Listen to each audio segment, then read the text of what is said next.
High বন্ধুরা, কৃষকের সবাই শুধু লাভটাই দেখে, লসটা কেউ দেখে না।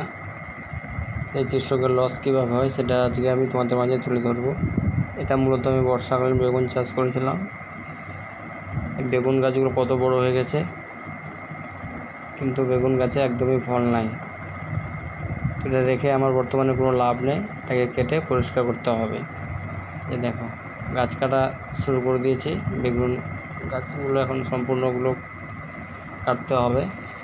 এই দেখো, মাটি নরম আছে বলে কাটতে হচ্ছে না, হাত দিয়ে তুলে দিচ্ছি।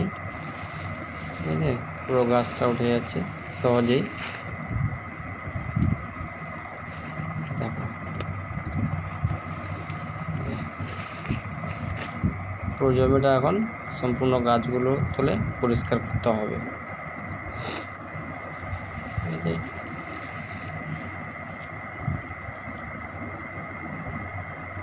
দেখো, প্রায় আমার সম্পূর্ণ গাছ তোলা হয়ে আসলো। এই দেখো, পুরো জমির গাছ তোলা কমপ্লিট। এবার আমাকে পুরো গাছগুলোকে এক জায়গায় জমা করতে হবে। যে দেখো, গাছগুলো আমার সম্পূর্ণ জমা করানো হয়ে গেছে এক জায়গায় পাশেই। জমি পরিষ্কার, এগুলো খুঁটিগুলো রেখে দিয়েছি। এটা আমার শীতকালীন বেগুনে কাজে দেবে। সম্পূর্ণ খুঁটিগুলো এক জায়গায় জমা করে দিয়েছি, আমার শীতকালীন এগুলো কাজে দেবে। যে বেগুন গাছগুলো সম্পূর্ণ এক জায়গায় জমা করে দিয়েছি পাশেই, এগুলো আমাদের পরে জ্বালানি হিসাবে ব্যবহার করা হবে।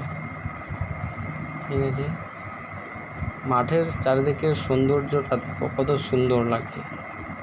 চারদিকে শুধু জল আর জল।